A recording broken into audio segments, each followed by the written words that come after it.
इंतहाई मिस्टीरियस समुद्री इलाका जिसे दुनिया भर के लोग इंतहाई खतरनाक समझते हैं। ऐसा समुद्री इलाका जहां पर कोई भी शिप जाता है, कोई भी प्लेन जाता है, डूब जाता है और उसको ट्रैक भी नहीं किया जा सकता। अब ये इतना खतरनाक है कि कुछ लोगों ने तो ये कह दिया कि इसके पीछे जिनों भूतों का हाथ है, और कुछ लोग ये कहते हैं कि साइंस इसका जिम्मेदार है। खैर, जो भी इसका जिम्मेदार है इस वीडियो में पता चल जाएगा। आज हम बात करेंगे बरमूडा ट्रायंगल के बारे में, इसके इंट्रोडक्शन देंगे, सिर्फ इंट्रोडक्शन ही नहीं, इसके रीजन भी देंगे कि आखिर इसके अंदर ऐसा क्या होता है कि कोई भी शिप या प्लेन इसके करीब से जाते हुए डूब जाता है। So let's dive in.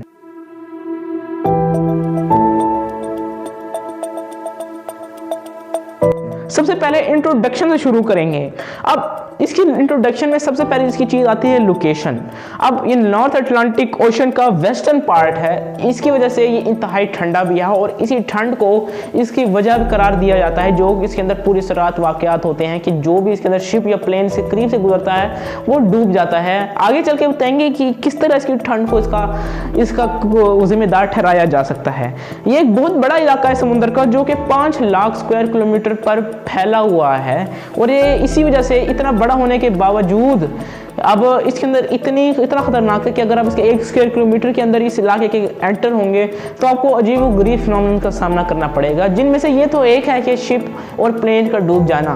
बहुत सारी और फिनोमेनन में ये शामिल है कि जैसे कि आपको स्ट्रेंज लाइट्स दिखेंगी, अजीब व गरीब लाइट्स आपको दिखेंगी, और आप सोचेंगे कि भाई ये लाइट्स ना बल्ब आ रही हैं ना ट्यूब लाइट से आ रही हैं, ये किस चीज़ से लाइट्स आ रही हैं। और मुख्तलिफ इलेक्ट्रिसिटी के स्पार्क्स आपको देखने को मिलेंगे जो कि आपको और परेशान कर देंगे कि यार यहाँ तो ना बादल गरज रहे हैं, ना कोई बिजली का टावर है, तो आखिरकार यहाँ से लाइट कैसे गुजर रही है, यहाँ से इलेक्ट्रिसिटी कैसे गुजर रही है। लोकेशन के बारे में बात कर रहे थे हम। ये मियामी, बरमूडा और पोर्टो रिको, ये 3 इलाकों से बाउंडेड है, इन 3 इलाकों से जुड़ा हुआ है, और इसी वजह से तो इसको बरमूडा ट्रायंगल कहा जाता है, क्योंकि ये 3 इलाकों से बाउंडेड है। एक बरमूडा जो इसका नाम है, दूसरे नंबर पे मियामी, तीसरे नंबर पे पोर्टो रिको। अब इन 3 इलाकों से जुड़ने की वजह से इसकी शेप एक ट्रायंगुलर टाइप की है और इसको बरमूडा ट्रायंगल का नाम दिया गया है। अब अगर आप कोई गेम खेलते हो जैसे फ्री फायर, तो उसमें एक मैप होता है बरमूडा, और उसी के साथ क्योंकि ओशन तो नहीं दिखाते, वहाँ पर बरमूडा ट्रायंगल होता है। खैर, वो इसी से इंस्पायर होकर नाम दिया गया है।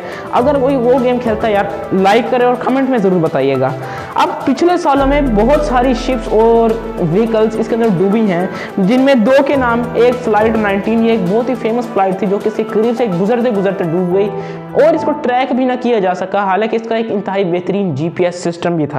और दूसरा साइक्लोप्स, ये भी एक इंतहाई अहम व्हीकल थी जो कि इसके करीब से गुजर रही थी, और इसका भी वही हाल हुआ जो फ्लाइट 19 का हुआ, बिना ट्रैक कोई डूब गई।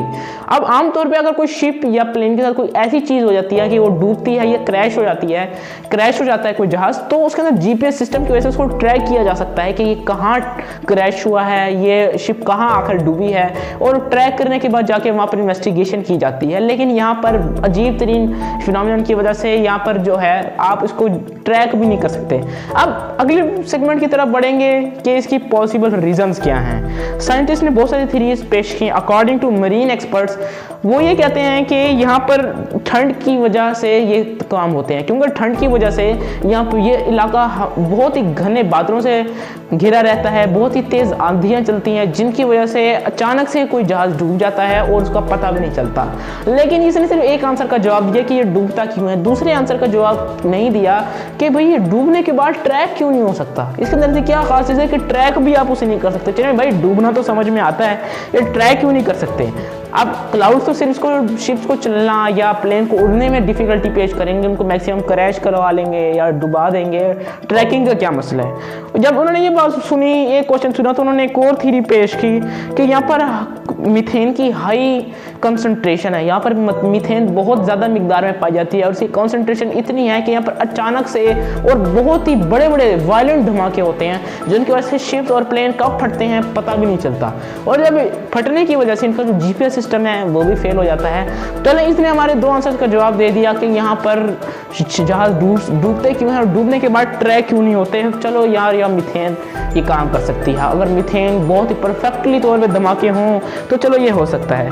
तीसरी जो चीज़ जो कि सबसे ज़्यादा सेंसिबल लगती है वो ये है कि यहाँ पर हाई सोलर एक्टिविटी होती है। मतलब यहाँ पर सोलर सिस्टम की समझे ये एक सोलर एक्टिविटीज़ का मरकज़ है। यहाँ पर बहुत ज़्यादा सोलर एक्टिविटीज़ होती हैं जो कि अब ये जो सवाल ये जो है ये एक सवाल का जवाब देता है, जो कि है कि यहाँ पर ट्रैकिंग क्यों नहीं हो पाती, क्योंकि मीथेन तो अगर फटे भी सही तो इतनी ताकतवर तो नहीं होगी, कोई न्यूक्लियर बॉम्ब तो नहीं है कि जीपीएस को पूरा उड़ा दे।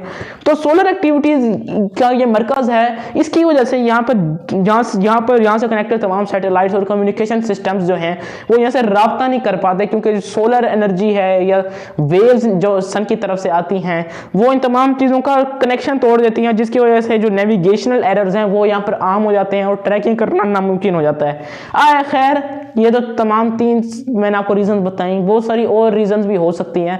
खैर आपके दिमाग में क्या है, क्योंकि बरमूडा ट्रायंगल है, इसके इस इलाके के अंदर हम जितना घुसेंगे उतनी मिस्ट्रीज हमारे दिमाग में आएंगी और ये हल होने वाला टॉपिक नहीं है। साइंस जैसे जैसे तरक्की करती जाएगी इसके हल निकलते आएंगे, लेकिन आज अभी तक के लिए सिर्फ इतना ही। अगले वीडियो में मिलेंगे, तब तक के लिए बाय बाय।